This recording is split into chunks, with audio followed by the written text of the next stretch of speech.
Hi, this is Kim with Mom's Creative Moments. Welcome back to my channel. Happy Monday to you.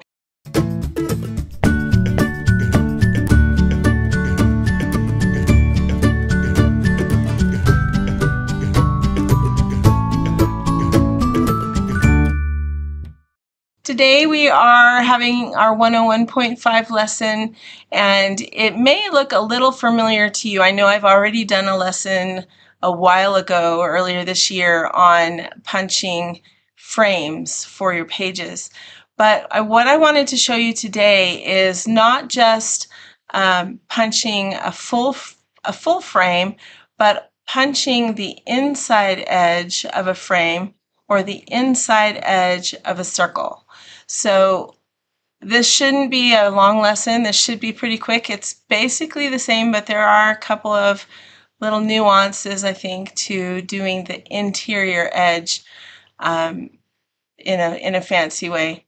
So let's check out my workspace and we'll talk for a few minutes. All right, so this is my workspace for today.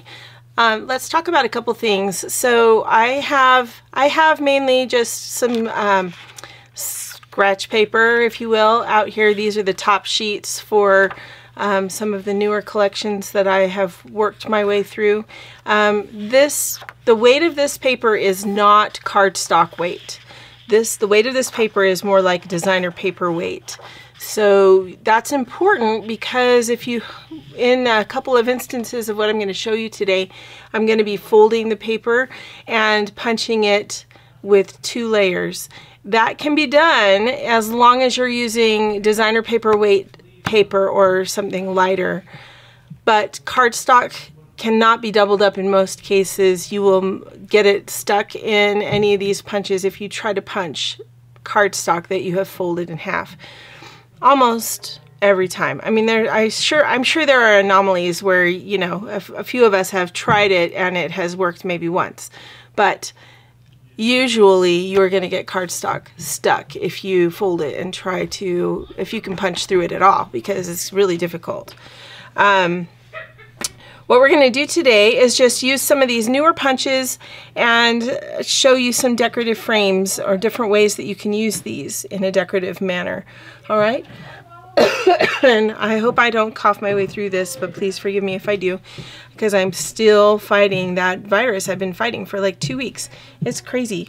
But at any rate, this one is prepped for a circle, and that's why I have my circle cutter out so that we can cut a circle. And if you're not familiar with that tip, please refer to the video up in the corner that will get you to a tutorial of how to use the CM circle cutter, which is fantastic. This is the border maker system, which we're going to use with these 2 border makers, and then these are the 3 newest winged punches that I have. The snowman that came out, this is called Snow Pals, and this came out I think the beginning of November. And then these 2 came out, the snow globes and the baking. Goodness sake, everybody upstairs is making so much noise, and I'm trying hard to just keep going, but thanks. So these 2 are the 2 newest that came in the bundles with the Black Friday bundles. So the snow globes and the baking fun. So let me show you just a couple things that you can do with these. First of all, I'm going to make a circle down here, and I'm just going to set these up on end just to get them a little bit more out of my workspace. Okay, I need my 0 centering ruler, which is under here, and I need to find the middle of this piece of paper. So I'm going to do that really quickly without explaining necessarily what I'm doing. But if you need a tutorial and want to learn how to do what I'm doing, again, refer to that video that I mentioned a few minutes ago. And it will get you to the right place, and it will let you know who came up with this idea, which she's a good friend of mine, and Nicole Sew, and she figured out how to make this super easy, or much easier than everyone was making it out to be at first. Okay, so I'm going to move these extra sheets up so that they're out of my way. I'm going to go ahead and just cut a circle, not the biggest circle, but I'm going to cut an 11-inch circle out of my 12 by 12 piece of paper. Okay, we're going to start with an 11-inch circle, and we're going to talk about different things that you can do here. So you can punch around the outside edge. I did experiment with trying to punch around the inside edge on this. It's just really tedious because these punches most of them are 2 inches wide, and the arch that you get really prohibits how much of the punch you actually get to see in order to do an interior curving edge. Now, I will show you in a minute how you can do the inside of a straight edge fairly easily, but doing the interior of a curving edge is just really tricky. So these are a couple of samples that I did with the snow globe and the snowmen. And you'll notice that the snow globes actually, if you get them linked up correctly, you can have just kind of a natural bridge here that connects each set of 2 snow globes.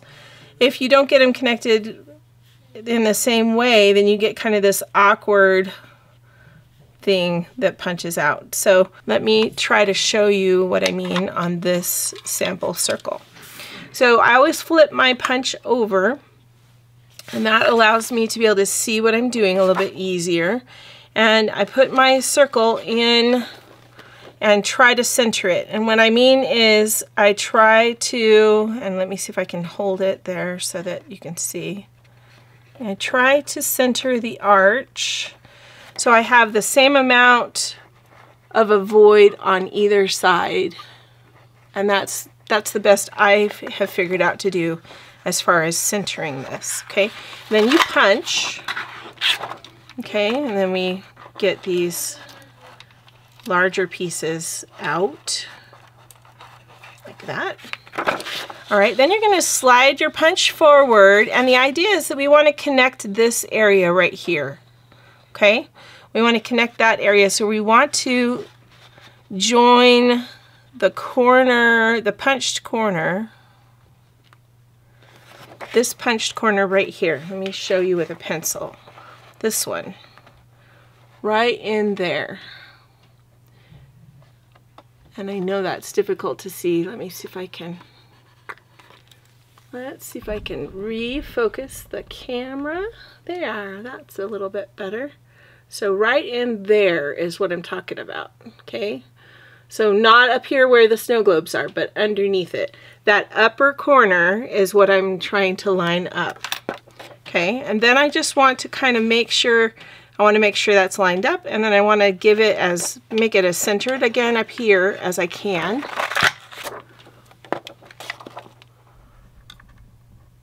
Refocusing, there we go. Okay, and then there we go. Okay, so then you end up sometimes with this awkward little triangle. And again, it depends on how you punch it, whether you end up with a big triangle, a small triangle, or no triangle at all. But you just snip that off and go all the way around, and you'll have your snow globes. Okay? I'm not going to show you the whole thing just because this is meant to be a quick lesson, and it won't be a quick lesson if I spend the whole time on one punch. So we're going to set that one aside. I'm going to show you the snow pals, the snowmen, and how that one works. Okay, so this one we're going to come in here, and again we're going to center the punch, and you want to be careful to center it so that the male snowman's top hat doesn't go off the edge of the circle.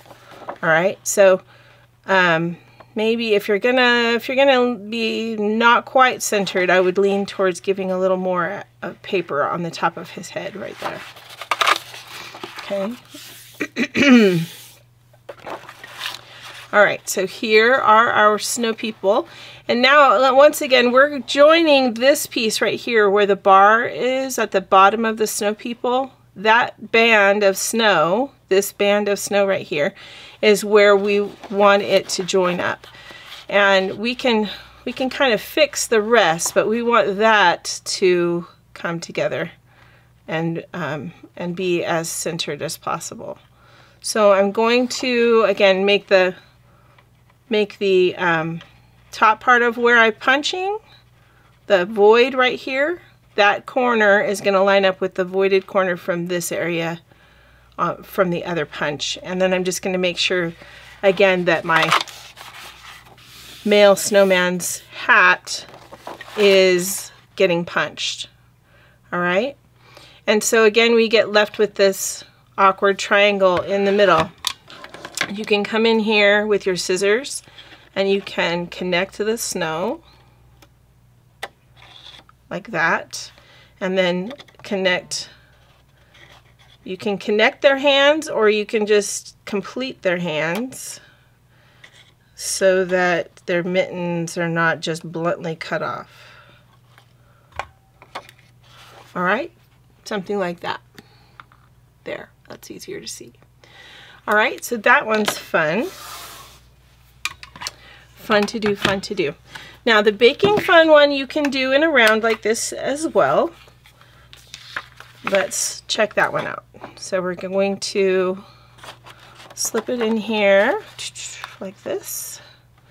Okay, and I'm just going to make sure that all of my pieces are within the cutting zone. So if you rock your circle back and forth, you can see when it shows up, you can see what's not going to punch. That's going to punch all the pieces. Okay, so I'm going to punch all the pieces. You can see it's right on the edge. This one is a little bit tricky that way.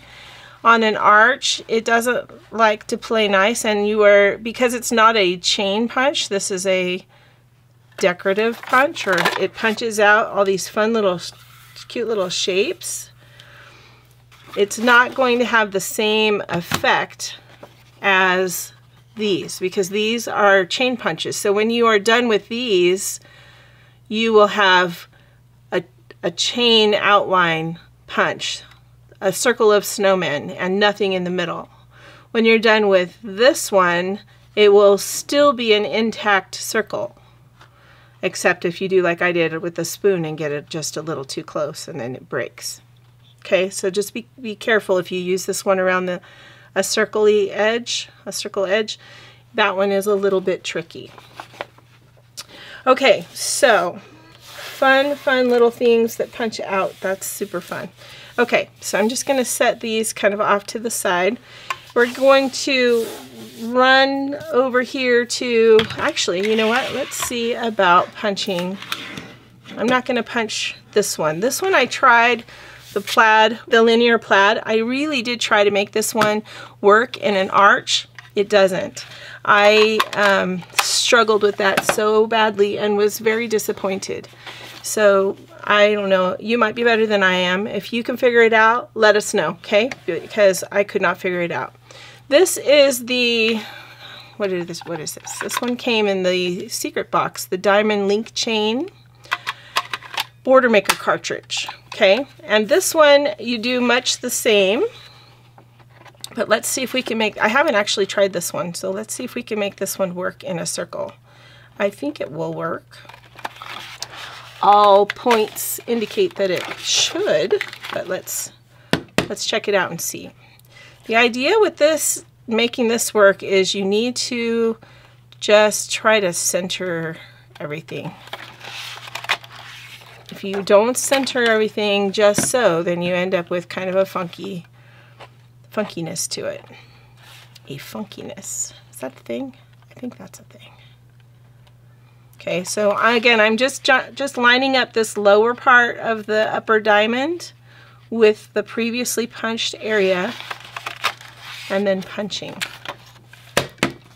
Okay, so this is going to be a continual chain that goes around and makes a circle, just like your snow globe and your snow people. But this one is a little bit different in that you end up creating a totally different design here on the outside edge. So rather than getting super complicated with this, I am just gonna cut this across and leave that in there. Let me snip this one. My hands are shaking, I don't know why.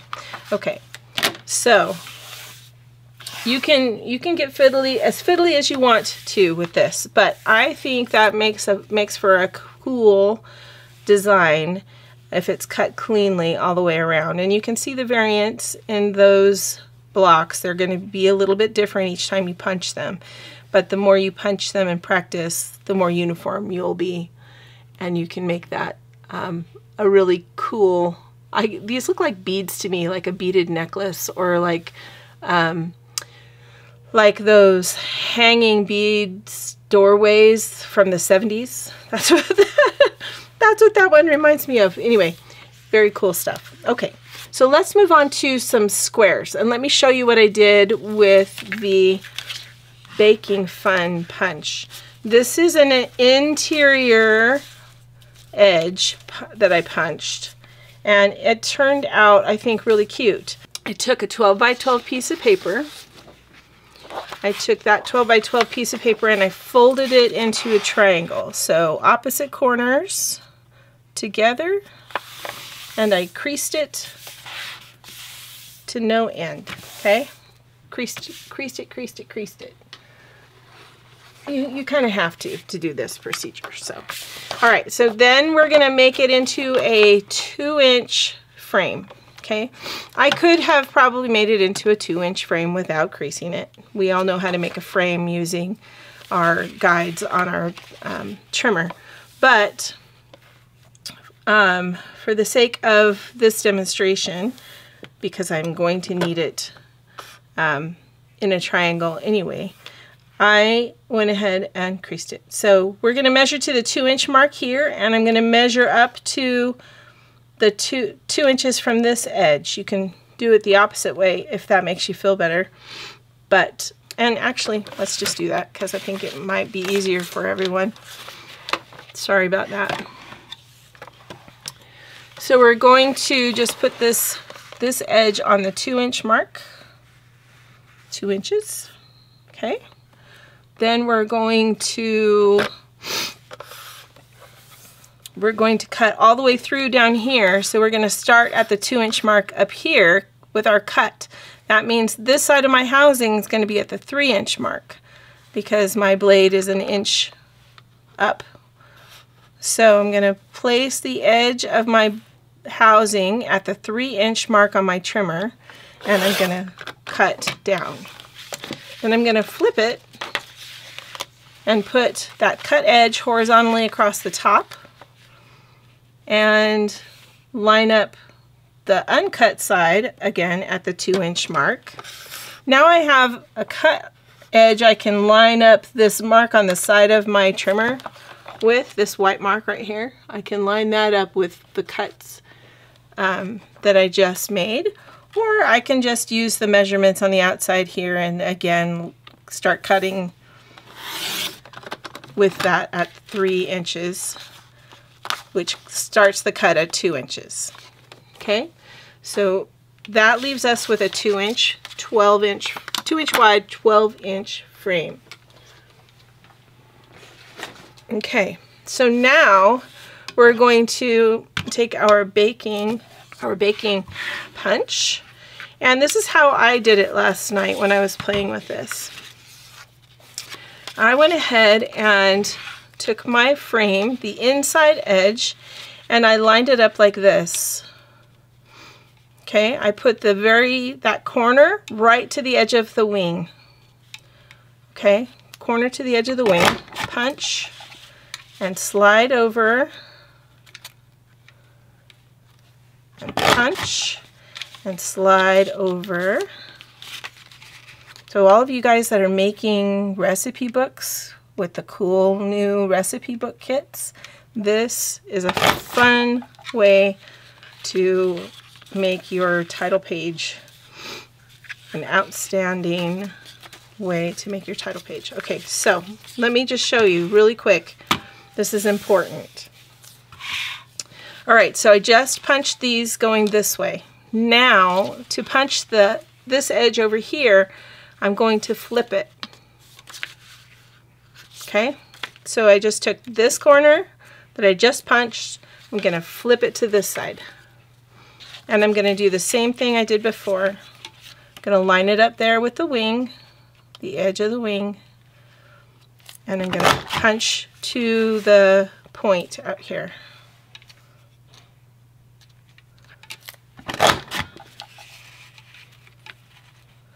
Sometimes, if you're not sure if a punch will work, it's best if you use some paper that you don't care about, like these kinds of pieces of paper, and just practice. Just see what it does. I have found this is the best way to remove it. Otherwise, this little edge right here gets caught. But if you pull it out this way from your punch, it's easier. It works a little better, and you will be less frustrated. Okay? All right, so now we're going to scoot all of those things over. Now, to do this part, what we do is we open up the frame and we realign it. Now, it's best not to, don't put these corners together over here. That will just frustrate you. Just come in here and line up the rolling pin and all those other shapes, and then go ahead and crease that corner.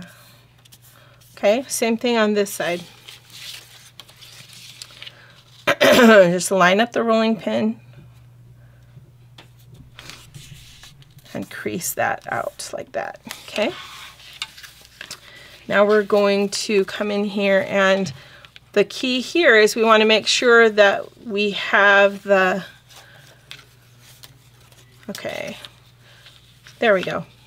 You want to make sure that your tools are facing the same direction so that when you try to line them up and punch the next punch, everything works the way it should be, or should. Okay, so we're going to slip this in, slide this in all the way to the back shoulder, and we're going to line up that punch. Okay, covering that design up just like we normally would. We're going to punch, and we're going to slide. I think we need to slide it once more and do, there's just a teeny little extra punch that can be made here. It's not a lot, and if you skip this last little punch, it's okay. No one will notice but you. Okay, so then we're going to flip it over and do the same thing on this end, lining up those measuring spoons and the spatula. And we're going to slide it out and line them up just quickly one more time. Actually, you know what? I'm not going to show you. I'm not going to punch this last one. Let's see what it looks like so you can see the difference. Okay? All right. So here is our punched frame. And this is the corner that we for sure punched the extra on. This one we punched a little bit of extra on as well. This one we did not. So this was the first punch, if that makes sense. This was the first time through, and then this was the extra little punch that we put in it, and then this is without that extra little punch. I kind of like it actually ending with the rolling pins instead of ending with this kind of mysterious little thing punched out there. All right, so that works. Let me just see here. We could do, this is the inside square that was cut from one of the 2-inch frames that we just did. Let's see if we can do a snowman frame on the outside. So I'm lining up the corner with this corner out here. That just helps me stay consistent with the other side so that it's the same. Okay, so we're going to punch that twice, then we're going to flip it, and we're going to punch it twice again, lining it up the same way we did before.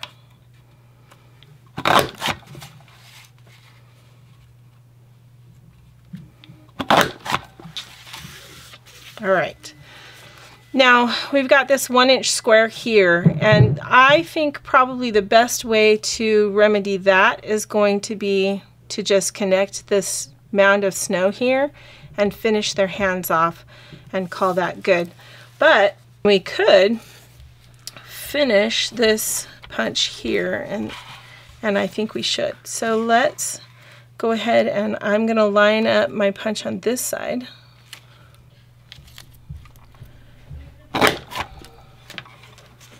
And that's going to give us a little holding hands snowman in the corner. Let's do that again on this side here. So it'll be the same in opposite corners. Okay, so that's going to come off and go to the side. I'm going to actually just hold this together while I cut this. So I'm just going to make kind of a rounded, sort of exaggerated cut. I'm going to cut these hands apart just to make it a little easier.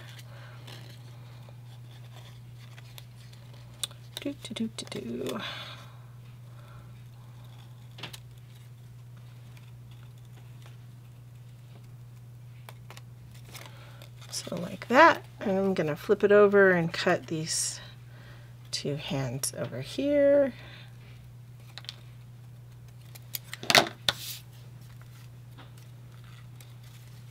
And there's our cute little snowman. Now if you wanted to, you could actually cut this apart and use it in opposite corners of your layout. I think that would be really cute. But you know, it's all up to you. It's your layout. You can do what you want.